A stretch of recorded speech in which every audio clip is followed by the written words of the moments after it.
You're talking to the Rolex wearing, diamond ring wearing, kiss stealing, wheeling dealing, limousine riding, jet flying, son of a gun, and I'm having a hard time holding these alligators down. Woo! G5 Jeff TV, hit the subscribe button, hit the like button, please share this video, support your boy, support good content at all times. Follow me on Instagram and Twitter at BoxWithG5 Jeff TV. That's BOXWIT G5 Jeff TV.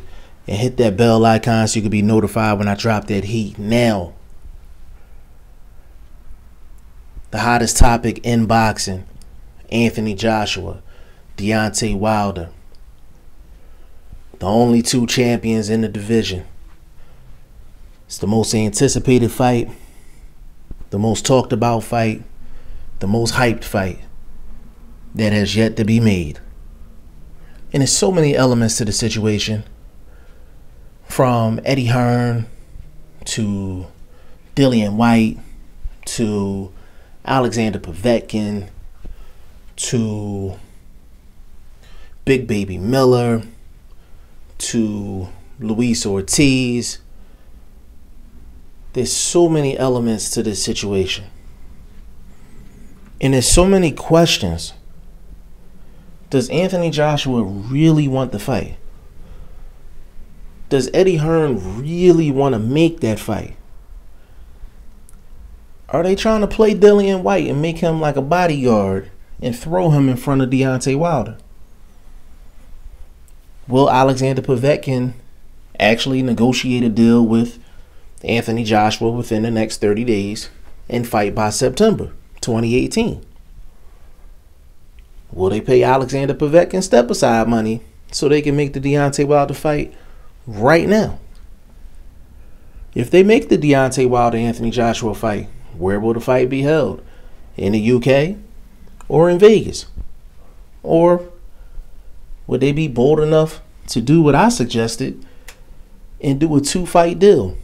Whichever place makes the most money, put it there first, and the other place goes second. The whole topic is just interesting, period. But I think it's one thing that doesn't get brought up in the situation, and I'm going to bring it up now. Al Haymon, the advisor of Deontay Wilder, I feel like he made one huge mistake.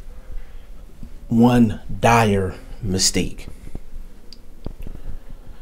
And if it wasn't for Al Haymon making this one mistake, there's a possibility that things might have lined up and Deontay Wilder might possibly have been the unified heavyweight champion of the world right now. Let me explain. Al Haymon had a fighter by the name of Charles Martin. I repeat, Charles Martin. He won a heavyweight championship in a fight where his opponent got injured. So he was a heavyweight champion. Nobody knew who he was, and nobody knew what he could bring to the table. Charles Martin was signed to Al Haymon at the time. And this is where Al Haymon made his big mistake. And I know that Al Haymon and Bob Arum and Top Rank don't get along, but actually Al Haymon should have took this play out of the Bob Arum and Top Rank playbook. Just imagine if Al Haymon, except for sending Charles Martin over to the UK for his first title defense against Anthony Joshua, he actually kept it in-house and put Charles Martin up against his own guy in Deontay Wilder. And listen, I get it. Al Haymon was trying to look out for his client in Charles Martin and trying to get him the biggest payday he could possibly get. It wasn't about the belt, it was about the title.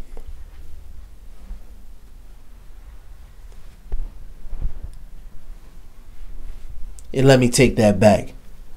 It wasn't about the belt. It wasn't about the title. It was about him getting a big payday. Now, as an advisor, you're supposed to do what's best for your client. That is what was best for Charles Martin. But if he would have gave Deontay Wilder the shot, except for Anthony Joshua, then Deontay Wilder would have had 2 belts back then, which was in 2016. Deontay Wilder won his belt in 2015. So it would have been Deontay Wilder that would have had 2 of the 4 belts, which would have made Vladimir Klitschko more inclined to fight Deontay Wilder versus Anthony Joshua, because in this scenario, Anthony Joshua doesn't have a belt. He doesn't have one. Vladimir Klitschko, Deontay Wilder, they sparred before. They're familiar with each other, used to train together. Deontay Wilder has been in a Vladimir Klitschko camp. That's a fight that Vladimir Klitschko would have took. So following this scenario, if Deontay Wilder would have beat Vladimir Klitschko, Deontay Wilder would have had 3 belts at that time, which would have left you with 1 more belt, and that was Joseph Parker. So it actually would have been Deontay Wilder and Joseph Parker for all of the marbles. And I'm sorry, Joseph Parker is sharp, but he don't let them hands go. He does a lot of things right. Throws a jab up and down, does a lot of feints, a lot of moving, moves real well, real athletic, but he don't let them hands go. That Joseph Parker that showed up in that championship fight against Anthony Joshua, I firmly believe that Deontay Wilder would have got him out of there within 8 rounds. And I'm being generous with the 8 rounds. So it's funny how one mistake by the great Al Haymon actually cost Deontay Wilder the opportunity to be the unified heavyweight champion of the world right now. You can sit and you can think about everything that I just said, and it's plausible. It really is. It's plausible, because when you are an advisor and your guy has a belt, you can choose who your guy fights.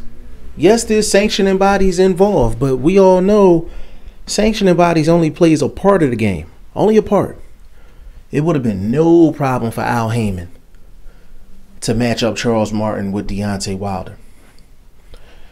If he did, we'd be looking at something completely different.